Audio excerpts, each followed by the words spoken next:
حضرت انس رضی اللہ عنہ نے بیان کیا کہ حضرت عبداللہ بن سلام رضی اللہ عنہ کو جب رسول کریم صلی اللہ علیہ وسلم کے مدینہ تشریف لانے کی خبر ملی تو وہ آپ کی خدمت میں آئے اور کہا کہ میں آپ سے 3 چیزوں کے بارے میں پوچھوں گا جنہیں نبی کے سوا اور کوئی نہیں جانتا۔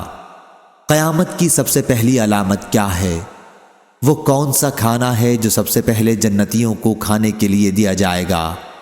اور کس چیز کی وجہ سے بچہ اپنے باپ کے مشابہ ہوتا ہے؟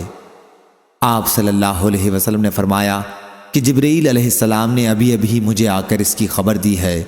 اس پر حضرت عبداللہ نے کہا ملائکہ میں تو یہی یہودیوں کے دشمن ہیں۔ حضرت صلی اللہ علیہ وسلم نے فرمایا قیامت کی سب سے پہلی علامت ایک آگ کی صورت میں ظاہر ہوگی جو لوگوں کو مشرق سے مغرب کی طرف ہانک لے جائے گی۔ سب سے پہلا کھانا جو اہل جنت کی دعوت کے لیے پیش کیا جائے گا وہ مچھلی کی کلیجی پر جو ٹکڑا لٹکا رہتا ہے وہ ہوگا۔ اور بچے کی مشابہت کا جہاں تک تعلق ہے تو جب مرد عورت کے قریب جاتا ہے اس وقت اگر مرد کی منی پہل کر جاتی ہے تو بچہ اسی کی شکل و صورت پر ہوتا ہے، اگر عورت کی منی پہل کر جائے تو پھر بچہ عورت کی شکل و صورت پر ہوتا ہے۔ یہ سن کر حضرت عبداللہ بن سلام بول اٹھے میں گواہی دیتا ہوں کہ آپ اللہ کے رسول ہیں۔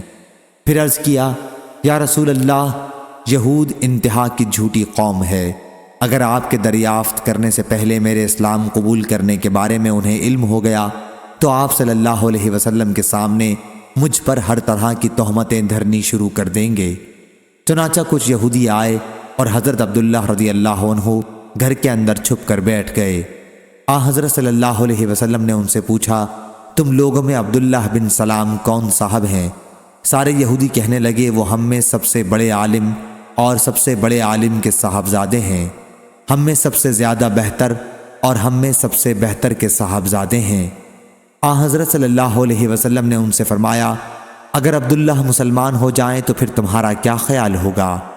انہوں نے کہا اللہ تعالیٰ انہیں اس سے محفوظ رکھے۔